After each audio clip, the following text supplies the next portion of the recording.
हिंदी कहानी धन की सुरक्षा का कारण।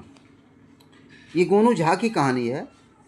गोनू झा मिथिला दरबार के विदूषक बनाए जाने से पहले विपन्न थे। विपन्न का मतलब गरीब थे। उन्हें कोई पूछता नहीं था। जब वे मिथिला नरेश के प्रतिष्ठित दरबारी बन गए तो गांव में गांव लागे छी, गोर लागे छी, यानी पांव छूता हुआ कहने वालों की कमी नहीं रही। विवाह के बाद तो नाते रिश्तों की भी बाढ़ आ गई। कोई उनके ममहर से आता तो कोई बुआ के घर से, और घर में आने जानों की संख्या भी लगातार वृद्धि हो रही थी। एक रात गोनू झा अपने बिस्तर पर पड़े पड़े अतीत की बातें याद कर रहे थे। पिता के मरने के बाद कितने बुरे दिन देखे थे उन्हें याद आया कि मिथिला में एक बार अकाल पड़ा था और वे अपने अनुज भोनू को लेकर बाजार में मजदूरी करने के इरादे से गए थे। कहीं कोई काम नहीं मिला था और भोनू भूख से बिलबिला रहा था। अंत में उन्होंने भोनू को एक हलवाई की दुकान में भेजकर उसे भर पेट भोजन करवाया था और पैसे की मांग पर दुकानदार को झूठ बोलकर आफत में डाल दिया था कि भोनू खाने से पहले ही पैसा दे दिया चुका है। इस घटना को याद करते हुए उनका मन भर आया और आंखें गीली हो गई। ओह, कैसे कैसे दिन कटा। फिर भगवान की माया, दिन पलटे, भाग्य बदला। जो लोग देखकर मुंह फेर लेते थे आज उन्हें देखकर आहदित हो उठते हैं। जीवन के इस परिवर्तन पर गोनू झा स्वयं विस्मय कर रहे थे। कितना कुछ बदल गया है। पहले एक कटोरी दूध के लिए तरसते थे, आज बथान में दसियों गाय हैं। सोने के लिए कभी चिथड़ी सी चटाई थी, आज मेहमानों के लिए भी पलंग है।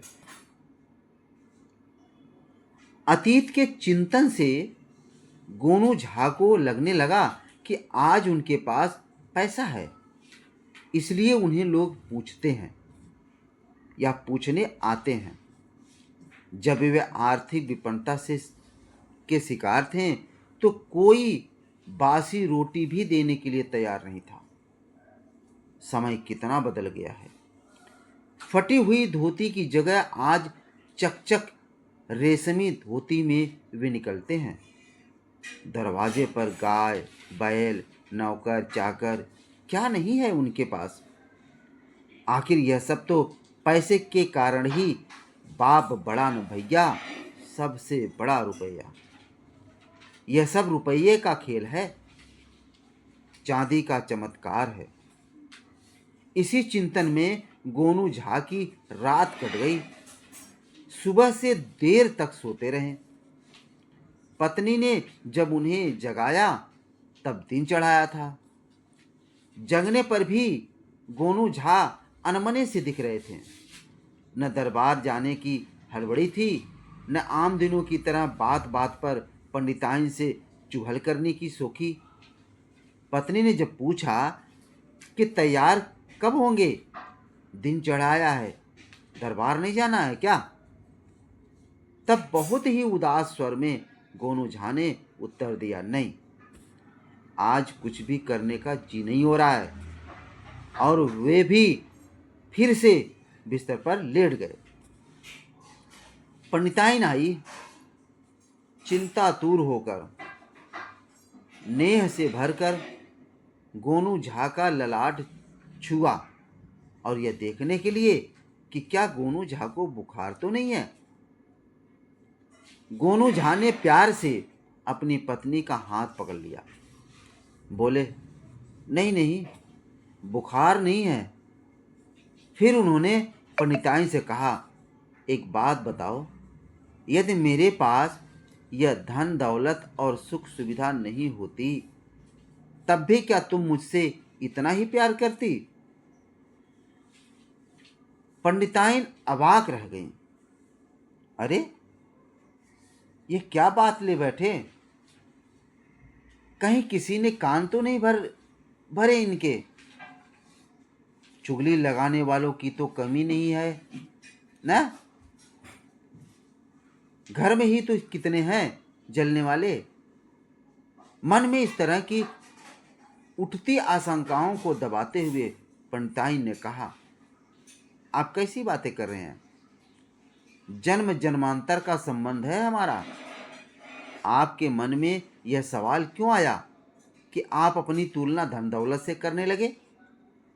मेरे लिए सारी दुनिया की दौलत एक ओर और आपको एक ओर रखकर पूछा जाए कि मुझे क्या चाहिए, तो मैं आपका साथ पसंद करूंगी। अब कभी मुझसे ऐसी बातें न कहिएगा। पत्नी की बात सुनकर गोनू झा मुस्कुराए और पत्नी का हाथ चूम लिया। थोड़ी देर तक पलकें बंद किए लेटे रहे, फिर बोले, जाओ जरा मां को भेज दो। पत्नी चली गई। कमरे में मां आई। बेटे के अस्वस्थ होने की बात बहू ने उन्हें बता दी थी, इसलिए मातृ सुलभ स्नेह से भरकर गोनू झा के सिरहाने बैठकर उन्होंने गोनू झा का सिर सहलाना शुरू कर दिया। गोनू झा ने आंखें बंद किए हुए ही अपने सिर पर फिर रहे मां के हाथ को थाम लिया। फिर पूछा, मां, तुम मुझे इतना प्यार करती हो, कुछ हो जाता है तो बेचैन हो जाती हो, आखिर क्यों? गोनू झा की मां बोली, बावरे, ये भी कोई बताने की बात है? तू मेरी कोख का जाया है। मैंने तुझे पय पान कराया है। गोद में खेलकर तू बड़ा हुआ है। भला मुझे तुम्हारी चिंता न होगी तो और किसकी होगी? गोनू झा उसी तरह आंखें बंद किए थोड़ी देर तक चुपचाप लेटे रहे। फिर मां से पूछा, मां, बुरा न मानो तो एक बात पूछूं? हाँ बेटा, बोल, क्या बात है? मैं तेरी किसी भी बात का बुरा नहीं मानूंगा, मां ने उत्तर दिया। गोनू झा ने संयत स्वरों में पूछा, मां, यदि मेरे पास यह समृद्धि न होती तब भी क्या मेरे लिए तुम्हारे मन में ऐसा प्यार उमड़ता? गोनू झा की मां के मुंह से एक सर्द आह निकली। उनका हाथ कांपने लगा। अरे, आज मेरे लाल को क्या हो गया है जो ऐसी बाकी बाकी बातें कर रहा है? अनिष्ट की आशंका से उनका मन कांप गया और वे फपक पड़ी। टप, आंख से आंसू निकलकर गोनू झा के ललाट पर गिर पड़ा। गोनू झा ने आंखें खोली तो पाया कि उनकी मां रो रही है। फिर भी उन्होंने अपनी संवेदनाओं पर काबू पाते हुए मां से कहा, मां, रो मत। मुझे बता, जब मेरे पास धन नहीं होता तब भी क्या तुम मुझसे इतना ही प्यार करती? मेरा मन यह जानने के लिए बेचैन हो रहा है कि दुनिया में जन का महत्व है या धन का? क्यों इतनी स्पर्धा है? क्यों इतना फरेब है? क्यों लोग दूसरों की तरक्की से जलते हैं? क्यों इतनी आपाधापी मची रहती है? आखिर क्यों? तुम मुझे बचपन से अच्छी अच्छी बातें सिखाती रहती हो। जब मेरा मन इन सवालों से विचलित हो रहा है तब तुम ही बताओ ना माँ, कि मैं किससे जाकर पूछूं?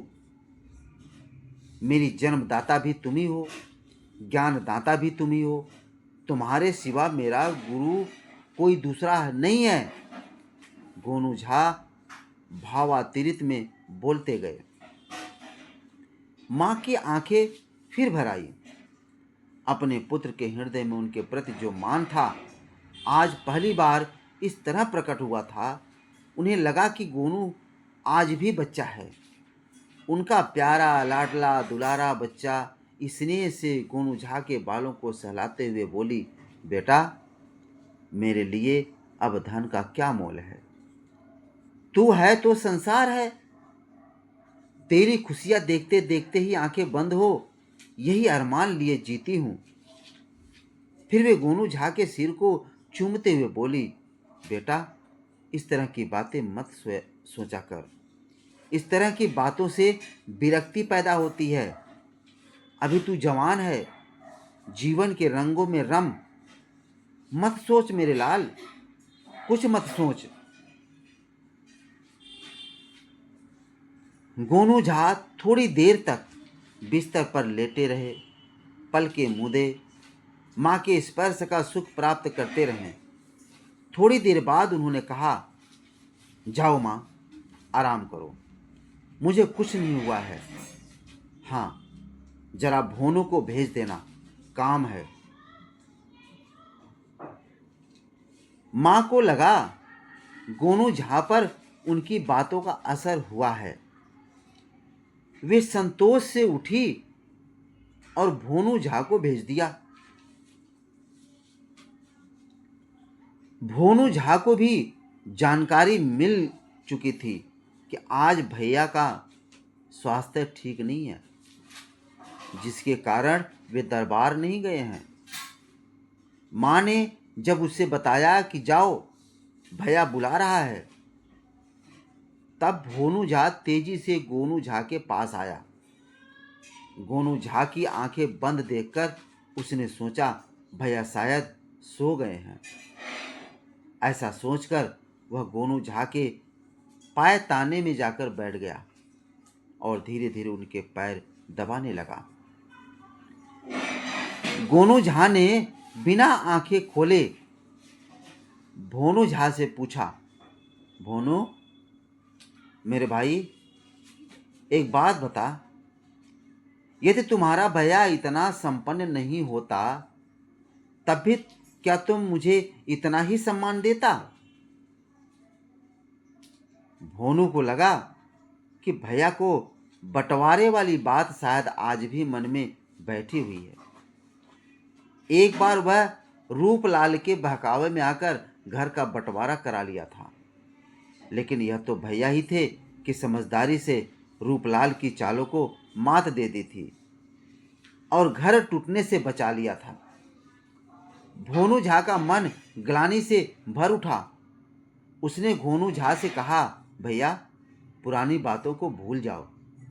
मैं आपका भोनू हूँ, वही भोनू जिसे आप अपने कंधे पर बैठाकर घुमाते थे, वही भोनू जिसकी छोटी छोटी इच्छा पूरी करने के लिए आप अपनी भी परवाह नहीं करते थे। धन दौलत मेरे लिए बहुत मायने नहीं रखते, मेरे लिए तो बस आपका आशीर्वाद काफी है भैया। गोनू झा ने कहा, ठीक है भोनू, जाओ, जो कर रहे थे करो। मेरा मन घबरा रहा है, मुझे आराम करने दो। घर में सबसे कह दो मुझे जगाए नहीं, यदि मैं सो जाऊं तो। इतना कहकर भोनू चला गया। गोनू झा बिस्तर पर लेटे रहे। दिन ढला, शाम हुई, फिर रात हुई। चांद आसमान में चढ़ने लगा। एक पहर रात चढ़ने के बाद गोनू झा की पत्नी कमरे में आई तो यह देखकर चौंक गई कि गोनू झा का शरीर उसी मुद्रा में है जिस मुद्रा में दिन में था। मुंह खुला हुआ है, हाथ ऐंठा सा है, टांगे अकड़ी हुई है। उसका कलेजा धड़कने लगा। दैव, यह क्या क्या ये चले गए? ऐसा सोचते सोचते उनके मुंह से बिकल सी चीख निकल गई। माँ, माँ जी, भोनू, दैव रे दैव! यह दहाड़ मारकर रो पड़ी। उसका विलाप सुनकर गोनू झा की माँ कमरे में आई। भोनू झा भी कमरे में आया। भोनू हंसप्रद रह गया और गोनू झा की माँ गोनू झा का ऐंठा शरीर और बहू का विलाप सुनते बेहोश हो गई। गोनू की पत्नी का विलाप सुनकर आसमान के लोग जुट आए आसपास के लोग जुट आए। गांव में यह खबर जंगल की आग की तरह फैल गई कि गोनू झा नहीं रहे। आसपास के घरों की महिलाएं भी जुट आई। कोई गोनू झा की मां को होश में लाने का प्रयत्न करने लगी तो कोई गोनू झा की पत्नी के साथ ही विलाप करने लगी। सारा माहौल द्रवित कर देने वाला हो गया। गांव के लोगों ने गोनू झा के शरीर को बिस्तर से उठाकर आंगन में रखा। उनमें कुछ लोग ऐसे भी थे जो पहले भी गोनू झा को मुर्दा देख चुके थे और शव स्नान करा चुके थे। वे लोग आपस में खुसुर फुसुर कर रहे थे। बड़ा विचित्र प्राणी है यह, मरकर भी जी उठने वाला है। क्या पता फिर जी जाए। जबकि कुछ लोग कह रहे थे गर्मी का मौसम है, बांस आने से पहले लाश उठ जाए तो ठीक रहेगा। गोनू झा की अंतिम यात्रा की तैयारियां होने लगी। मसाल जला दिए गए कि उसकी रोशनी में शमशान यात्रा हो सके। घर में शोक का वातावरण था। गोनू झा की मां होश में आ गई।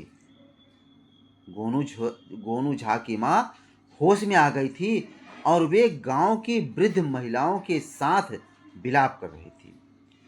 उन्हें दिलासा देने वालियों का कलेजा बैठा जा रहा था।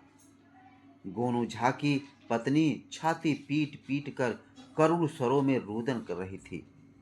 भोनू झा को तो जैसे काठ मार गया था। अवसन्न अवस्था में वह गांव के युवकों से घिरा था। जब गोनू झा के शरीर का स्नान हो चुका और लोग शरीर को उठाने लगे तब मां ने बिलापते हुए ही कहा, अरे भोनू, गोनू की अंगुली में सोने की अंगूठी है और कान में कनौसी, निकाल ले। जाने वाला तो चला गया बेटा, अब उनकी चीजें ही तो उसकी यादगार रहेगी। इन्हीं स्मृतियों के सहारे अब बाकी जीवन बिताना होगा। फिर वे जोरों से विलाप करने लगी। इतना कहकर भोनू झा ने कनौसी और अंगूठी निकाल ली और कहा, वहां से हटने ही वाला था कि गोनू झा की पत्नी ने विलाप करते हुए कहा, भोनू, उनके जनेऊ में संदूक की चाबी है, बंधी हुई है, खोल लेना। विलाप के स्वर में ही उनका दूसरा आदेश उमड़ा, रे भोनू, तुम्हारे भैया के डारा यानी काला धागा जो मिथिलांचल के लोग कमर में बांधते हैं, में तिजोरी की चाबी बंधी हुई है, निकाल लेना रे। देव रे देव। और फिर उनके विलाप का स्वर पहले की लय में आ गया। भोनू झा ने जनेऊ और डारा से चाबियां खोल ली। अब क्या हुआ? तभी एक चमत्कार सा हुआ। गोनू झा के मुंह से निकला, हे राम, हे दीन बंधु, दीन दयाल, जय मां। और वे उठकर बैठ गए। आंगन में मसाल के नीम उजाले में लोगों ने देखा गोनू झा उठकर बैठ गए और पास में पड़े कपड़े से अपना तन ढक लिया और अनजान बनते हुए बोले, क्या बात है? मैं आंगन में इस हाल में क्यों पड़ा हूं? यहां इतनी भीड़ क्यों है? किसी को कोई जवाब देते नहीं बना। सब अपने अपने घर की ओर चल पड़े।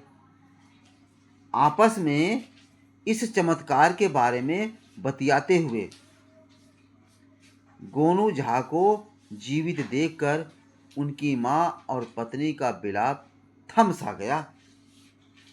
वे ईश्वर के प्रति श्रद्धानद हो गए कि गोनू झा का जीवन वापस आ गया। उनकी सांसें लौट आई। गोनू झा की सांसें लौट आई। गोनू झा प्रसन्न चित्त वहां से उठे। भोनू झा ने उन्हें सहारा दिया तो भोनू के कंधे को प्यार से थपथपाते हुए उन्होंने कहा, मेरे भाई निश्चिंत रहो, तुम्हारे भैया को कुछ नहीं होने वाला। जाओ भाभी से बोलो मेरे लिए भोजन परोस दे, मैं मुंह धोकर अभी आता हूँ। गोनू झा की पत्नी ने खाना गर्म किया और प्यार से परोसा। जब गोनू झा खाने बैठे तो उनकी माँ हाथ में बेना यानी पंखा लेकर उनके पास बैठी। उनकी पत्नी और भाई भोनू भी उनके पास आकर बैठे। गोनू झा ने खाते हुए ही कहा, आज एक बात और समझ में आ गई कि जन का महत्व कम है और धन का महत्व ज्यादा। आदमी गुजर जाता है लेकिन धन बना रहता है, इसलिए धन की सुरक्षा जरूरी लगती है। यह सुनकर तीनों सख्ते में आ गए और गोनू झा चैन से भोजन करने लगे। तो दोस्तों, यह कहानी आपको कैसी लगी? अच्छी तो लगी होगी।